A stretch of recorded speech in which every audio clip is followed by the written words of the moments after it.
In many parts of the world, getting romantically involved with more than one person can bring legal or social complications.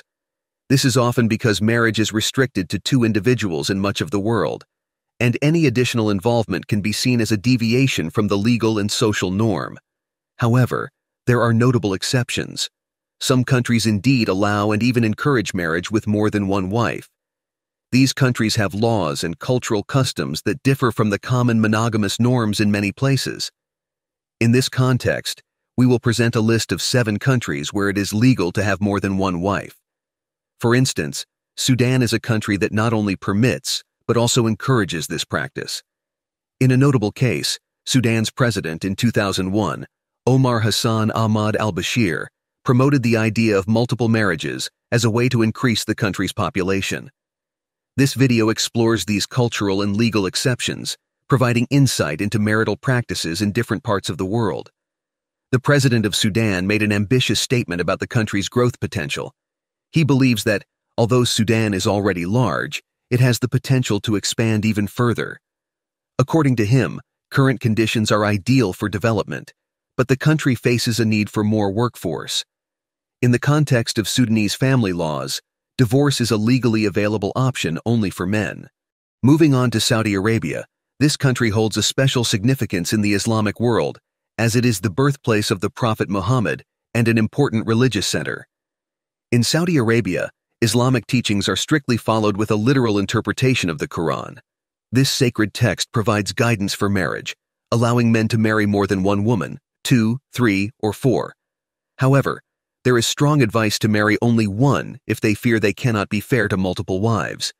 There are interesting cases that illustrate the application of these laws, such as Saleh al-Sayari's.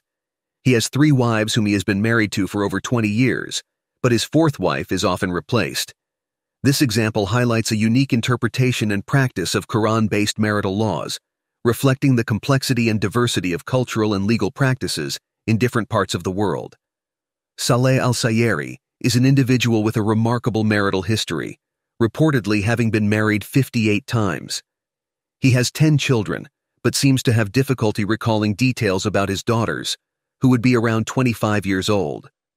Furthermore, he often forgets the names of his wives, highlighting the complexity of his family life. In Tanzania, a predominantly rural East African country, marriage registration is mandatory. During this process, couples must declare whether their marriage is monogamous or polygamous. However, the declarations are not always accurate. Some individuals make false statements about their marital status, often to avoid fees associated with obtaining a second marriage license. In South Africa, it is legal for a man to have more than one wife. However, the issue of marital rights equality between men and women has sparked debates. Kenneth Mishoy, leader of the Christian Democratic Party African, expressed opposition to the idea of granting women the same marital rights as men. He argues that such a change could be detrimental to society. In contrast, former President Jacob Zuma exemplifies polygamous practice, having married for the 5th time in 2010 and again in 2012. This landscape reflects the diversity and complexity of marital practices and laws in different cultures and countries.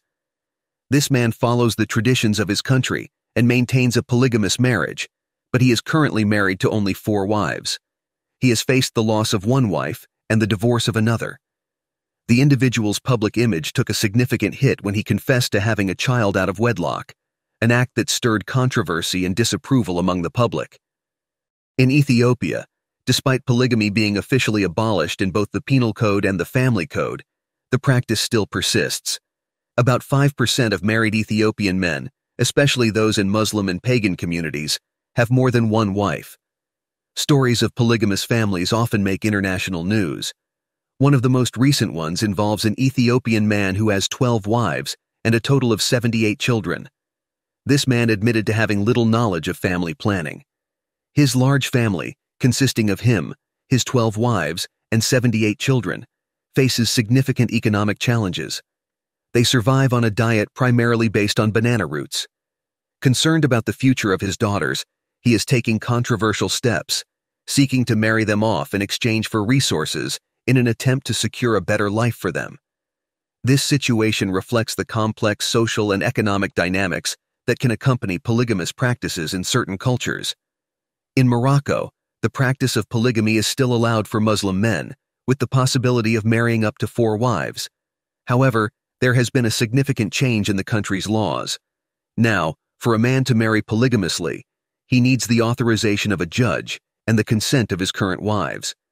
This adjustment in the law indicates a move towards a more balanced and consensual approach to polygamy.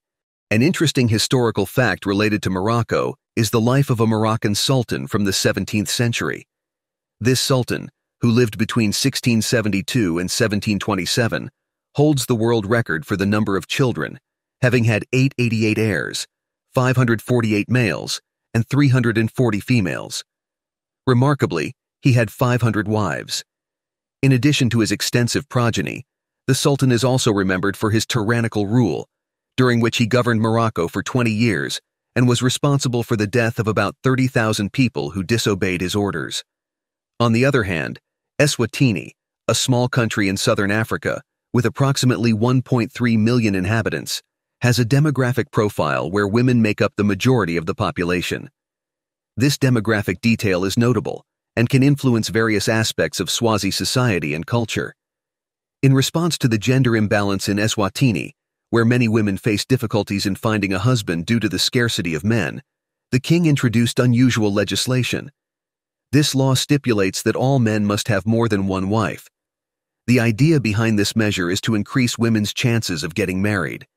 Additionally, the government has promised to financially support these marriages, including assistance in buying homes for polygamous families. The law also provides for severe penalties for those who do not comply with the norm. Men who refuse to have more than one wife and women who refuse to share a husband can face extreme penalties, including life imprisonment. This raises questions about individual autonomy and freedom of choice in marriage. Furthermore, Eswatini is known for a specific cultural tradition that takes place annually.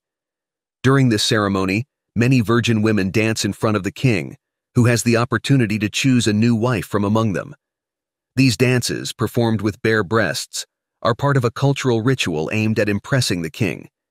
These practices and laws in Eswatini are fascinating and reflect the unique cultural and social complexities of the country. They generate interesting debates about social norms, women's and men's rights, and the intersection between tradition and individual rights. In conclusion, the analysis of these countries reveals a fascinating and diverse landscape of marital and cultural practices. From legalized polygamy in Morocco to the unusual requirements in Eswatini, these examples illustrate how traditions, laws, and social norms can vary greatly from one region to another. They also raise important questions about personal autonomy, women's rights, and the role of tradition in modern societies.